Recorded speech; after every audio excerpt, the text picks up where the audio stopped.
Last time empirical formula मालूम करने के लिए हमने क्वेश्चन लिखा और जो कुछ उसमें लिखा उसको एक्सप्लेन किया।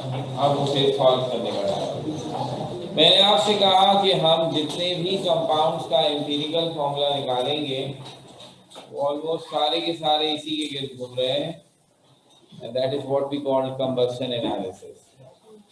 हर दफा हमें किसी ऑर्गेनिक कंपाउंड को दिया जाएगा जिसमें कार्बन और हाइड्रोजन और ऑक्सीजन होंगे, हम उसे हवा में जलाएंगे और उससे कार्बन डाइऑक्साइड और वाटर बनेगा। हमारे क्वेश्चन में 3 मासेस गिवन होंगे, एक उस ऑर्गेनिक कंपाउंड का जिसे हम जला रहे हैं और फिर उसके नतीजे में जो कार्बन डाइऑक्साइड बनेगी और जो वाटर बनेगा। हम वो मासेस कैसे निकालते हैं ये हमने आपको बता दिया, वो हमारा कंसर्न नहीं है, ठीक है ना। अब क्वेश्चन है उसमें ऑर्गेनिक कंपाउंड का मास होगा, उसमें कार्बन डाइऑक्साइड का मास होगा, उसमें वाटर का मास होगा। How can I use these 3 masses to find the empirical formula, ये अब सीखना है, ठीक है। पहला पार्ट या पहला स्टेप, जो कार्बन डाइऑक्साइड का मास हमें दिया गया है 3.002 ग्राम, हम ये पता लगाएंगे उसमें कार्बन कितना है। 2 चीजों से मिलकर बना है ना वो, कार्बन और ऑक्सीजन। तो 3.002 में कार्बन कितना है ये हम पता लगाएंगे, क्योंकि वो कार्बन हमारे कंपाउंड का है।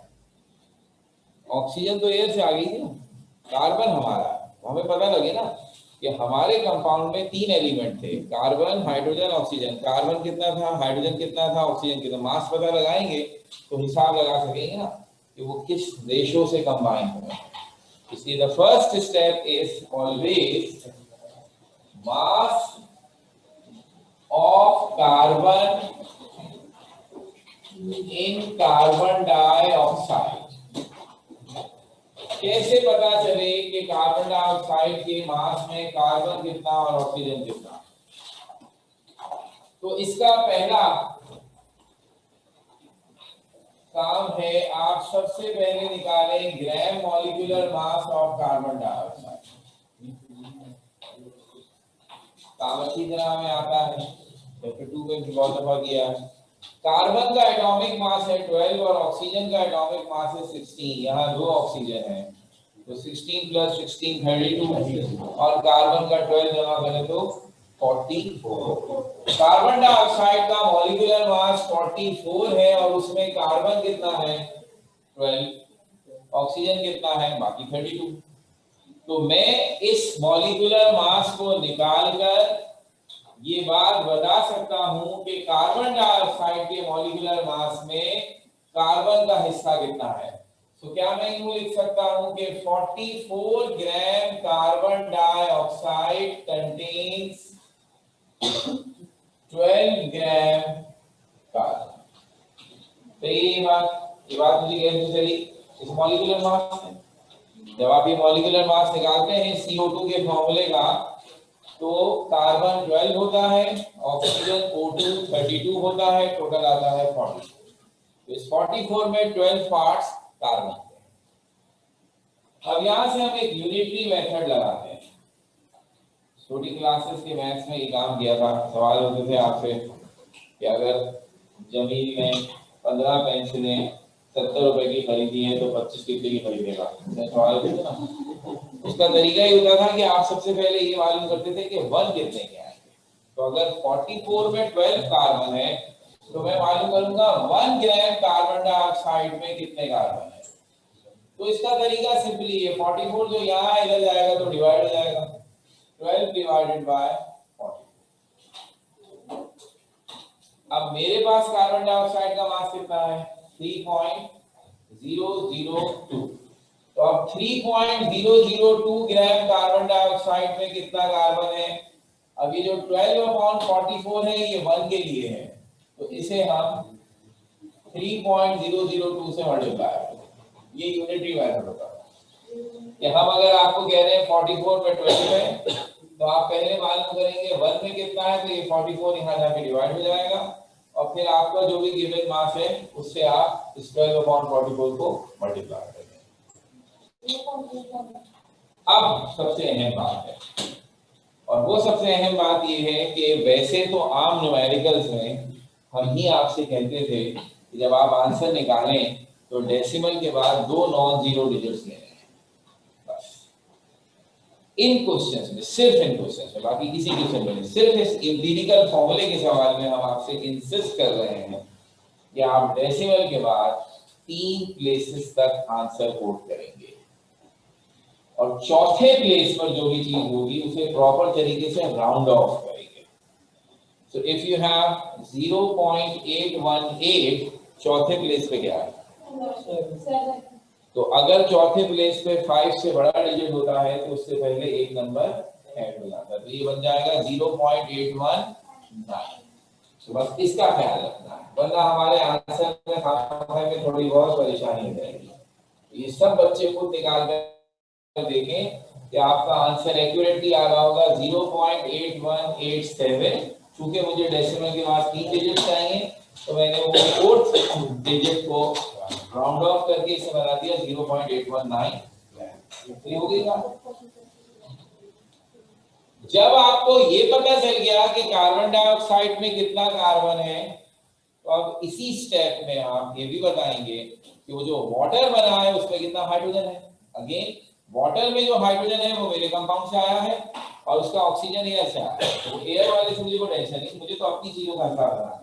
तो अब इसी स्टेप 1 में आप करेंगे mass of hydrogen in water, बिल्कुल उसी तरह जिस तरह अभी आपने CO2 में कार्बन निकाला है, बिल्कुल वही काम होगा। बस तब फर्क क्या हो गया, सबसे पहले हम कोट करेंगे gram molecular mass of H2O और वो कितना आएगा 18।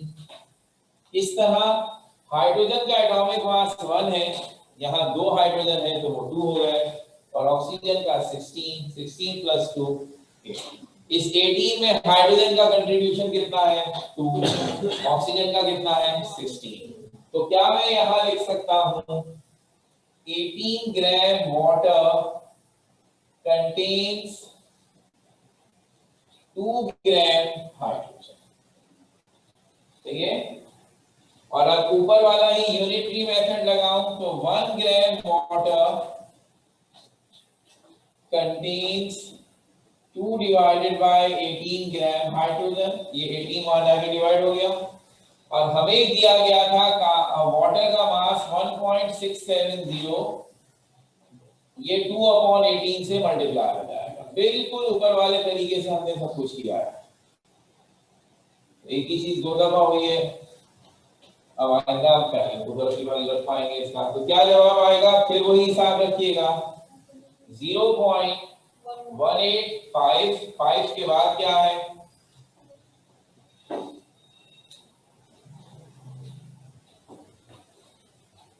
0.1855 है। जब डेसिमल के जब आपको 5 को राउंड ऑफ करना हो तो उसका तरीका ये होता है कि आप ये देखते हैं कि 5 से जो पिछला डिजिट है वो इवन है या ऑड। तो अब यहाँ आपका जवाब कैलकुलेटर में आ रहा है 0.1855, ये 5 राउंड ऑफ करना है, इससे पिछला डिजिट इवन है या ऑड, ऑड। तो जब ऑड होता है तो 1 ऐड करते हैं, इवन होता है तो कुछ नहीं करते। तो इसका मतलब यहाँ मैं क्या लिखूंगा 0.186 ग्राम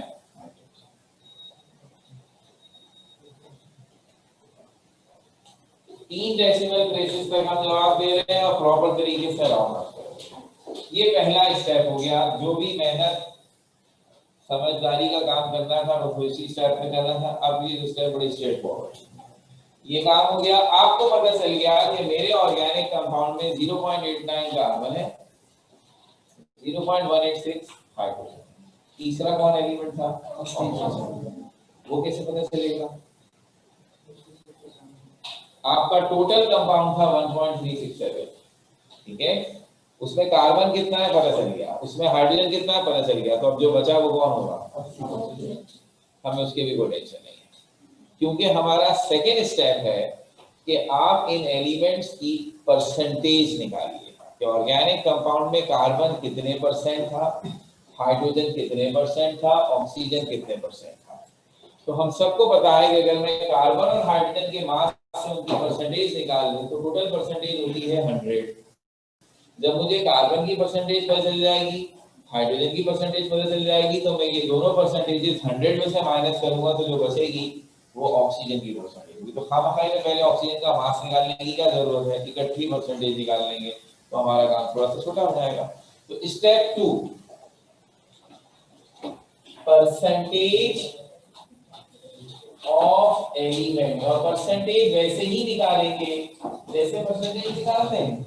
आपके मार्क्स आते हैं तो आप परसेंटेज निकालते हैं, मार्क्स ऑब्टेन ऊपर, टोटल मार्क्स नीचे, मल्टीप्लाई बाय 100। निशानी हमेशा ये होती है कि जो कम है वो ऊपर आते हैं, जो ज्यादा है वो टोटल नंबर से ज्यादा होंगे ना। आप जो नंबर लाएंगे वो टोटल से तो कम ही होंगे। बहुत ही कोई ब्रिलियंट निकल आए तो टोटल के बराबर होंगे, उससे ज्यादा तो नहीं हो सकते ना। तो टोटल के बराबर होंगे तो कौन परसेंटेज निकालेगा, 100% हो गया ना।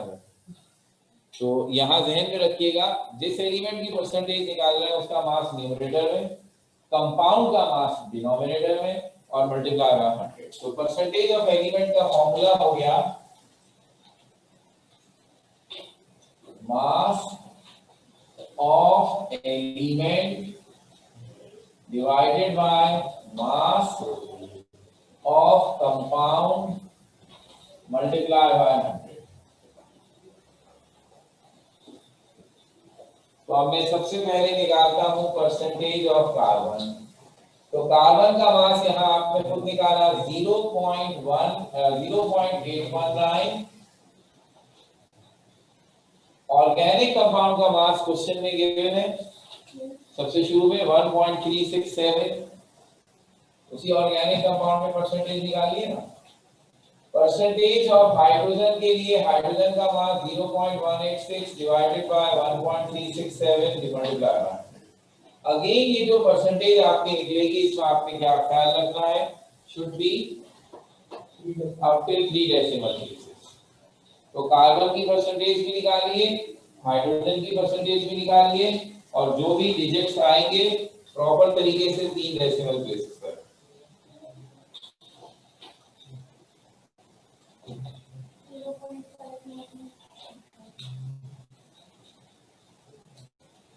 As far as carbon is concerned 59.91221 ऐसे आ रहा है, इसका मतलब है 3 डेसिमल प्लेस तक में राउंड ऑफ करने की भी जरूरत नहीं पड़ेगी, लेस देन 5 है।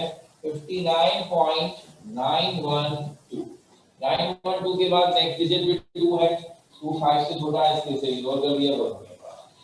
This is percentage of carbon. इसी तरह हाइड्रोजन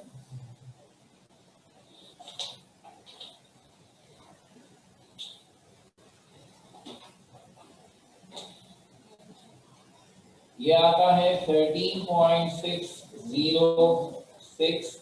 नेक्स्ट है 4, तो 4 भी 5 से छोटा है, इसलिए उसकी टेंशन है। कार्बन की भी परसेंटेज निकल आई, हाइड्रोजन की भी परसेंटेज निकल आई, up till 3 decimal places as required. और जैसा मैंने कहा टोटल परसेंटेज 100 है, तो अब जितनी परसेंट कार्बन है जितने परसेंट हाइड्रोजन, जो बच गया वो ऑक्सीजन है। तो ऑक्सीजन की परसेंटेज हम निकालेंगे 100 minus percentage of carbon minus percentage of hydrogen. तो 100 में से 59.912 और 13.606 माइनस कर।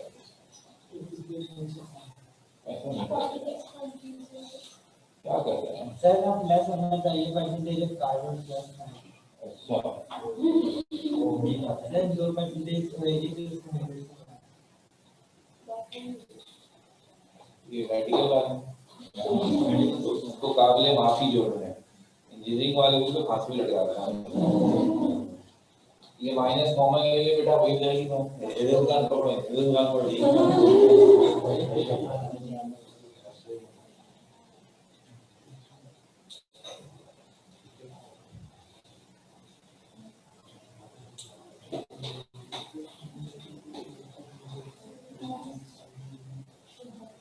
मसला ये कि जो आंसर आप मुझे बताया कि दोनों आंसर जो बताए 50 को दोनों गलत थे, इसलिए मुझे परेशानी होगी कि कैलकुलेटर से कर रहा है कि इससे कर रहा है, मूल्यों से कर रहा है। This should be 26.482।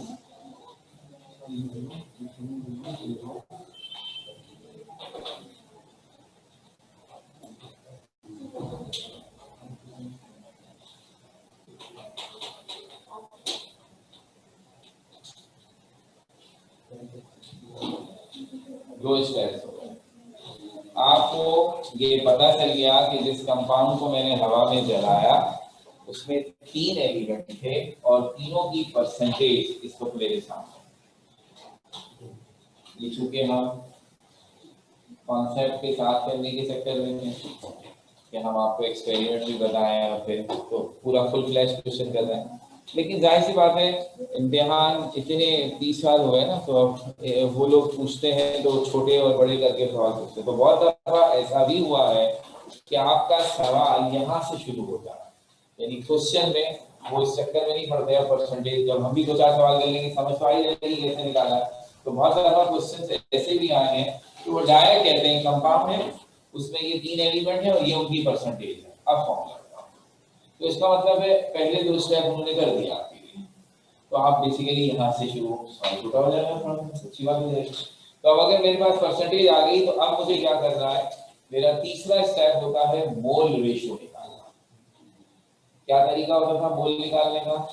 Mass divided by molar mass. अब यहाँ मास नहीं है, मास की परसेंटेज है, तो भी तरीका वही, इस मास की परसेंटेज को मोलर मास से डिवाइड कर दें तो वो मोल कहलाने के बजाय मोल रेशियो कहलाएगा। ठीक है, तो फॉर्मूला क्या होगा, जिस एलिमेंट की परसेंटेज है उसके मोलर मास से डिवाइड कर दें।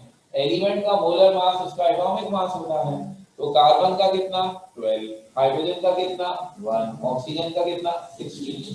तो स्टेप 3 मोल रेशियो, और मोल रेशियो का formula percentage of element divided by उसका एटॉमिक मास। आप मोलर मास भी लिख सकते हैं लेकिन प्रिसाइसली एटॉमिक मास।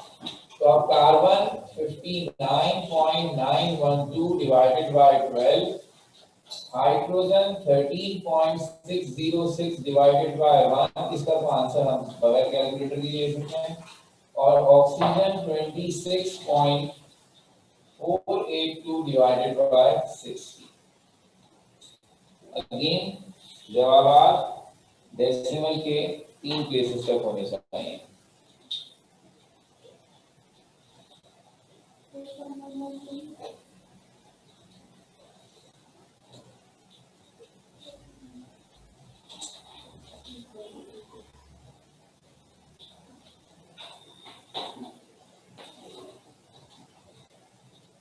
कार्बन का आएगा 4.992 के बाद 6 है, इसलिए 4.993। हाइड्रोजन का वही रहेगा 1 से डिवाइड होगा, कार्बन का ऑक्सीजन का हो गया 1.65।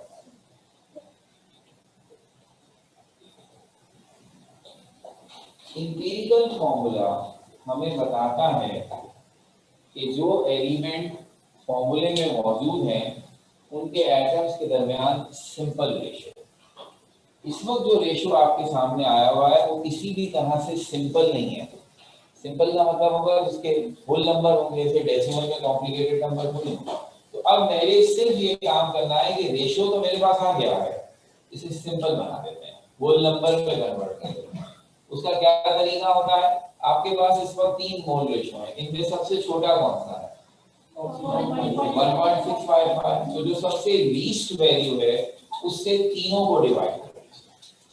This is last step, step 4।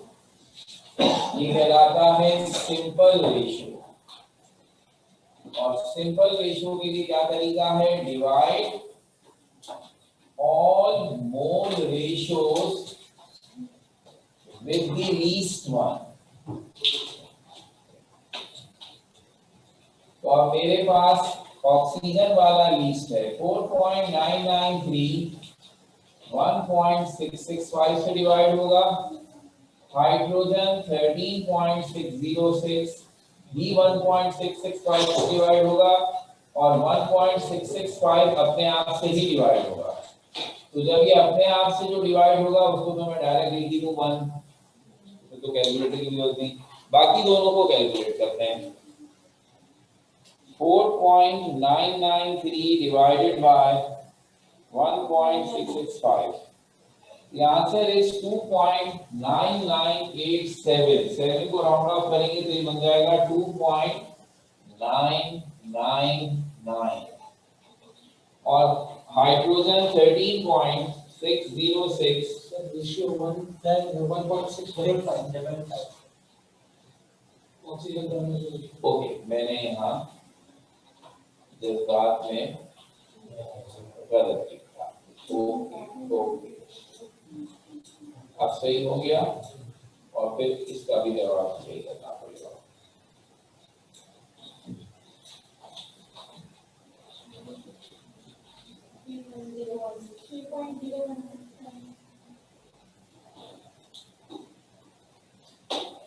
तो 3.016 के बाद चूंकि 9 है तो ये हो जाएगा 3.017 और फिर इसके बाद 13.606 divided by 1.655, 8.2।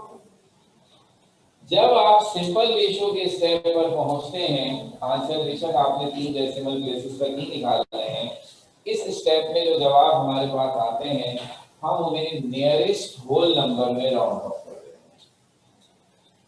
तो आप मुझे बताइए, राउंड नियरेस्ट होल नंबर मतलब है डेसिमल वाला पोर्शन आप राउंड ऑफ करेंगे। तो 3.1017 किस होल नंबर के करीब है? 3, बिल्कुल ऑलमोस्ट 3 बना हुआ। तो दिस इक्वल्स टू 3।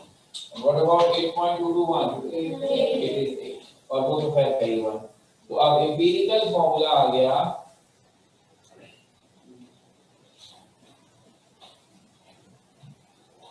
इस कंपाउंड का C3H8O1।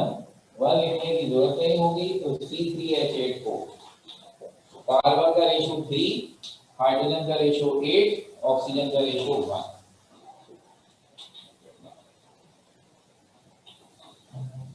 तो हर दफा हमें इन क्वेश्चंस में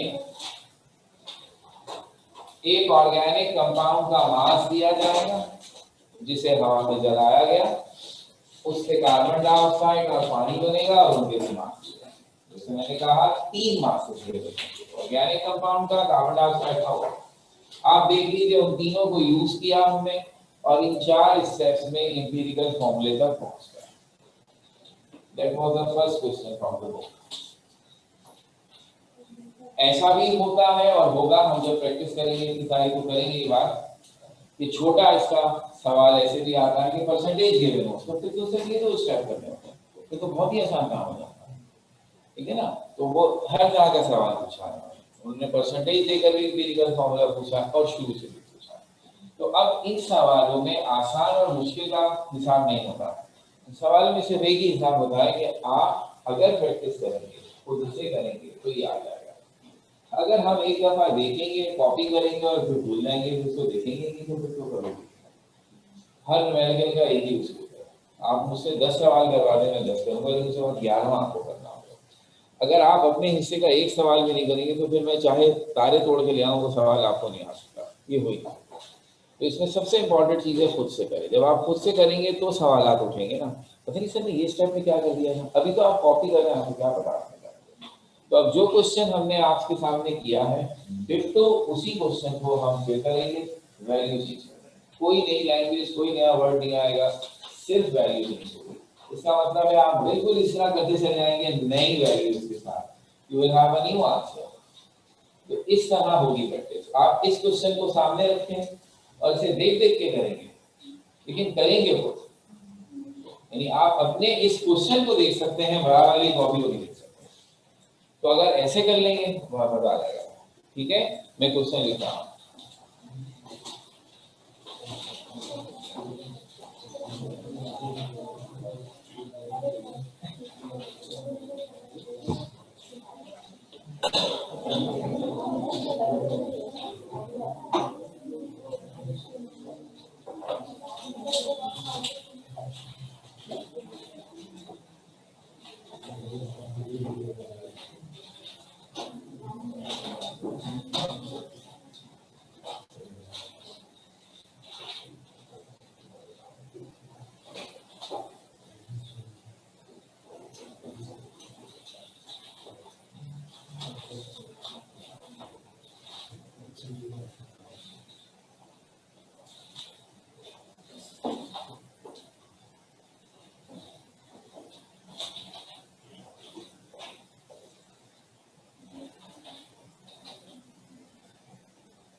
देख लीजिए वर्डिंग वही है, पैटर्न वही है, सिर्फ आई चेंज द वैल्यूज। यहाँ मास 1.367 का है, वहाँ 3.010 है। तो 3.010 gram of an organic compound containing carbon, hydrogen and oxygen was combusted in air to produce 4.401 gram carbon dioxide and 1.800 gram water. You are going to find these. उसी तरह आपको तीन मासेस गिवन है, एक ऑर्गेनिक कंपाउंड का, एक carbon dioxide का, एक पानी का, और फिर तो उसी तरह आप सब स्टेप्स ऐसे ही करेंगे। So your first step is to find the mass of carbon in carbon dioxide and mass of hydrogen in water। देखकर अभी भी किया है उससे देखिए, कोई वजह नहीं है, वैल्यूज नहीं है, आंसर नहीं आएगा। डेसिमल के बाद 3 डिजिट तक आंसर आना चाहिए, इतना बात होगा। शुरू हो जाएगी।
तो हमने पहला स्टेप लिया,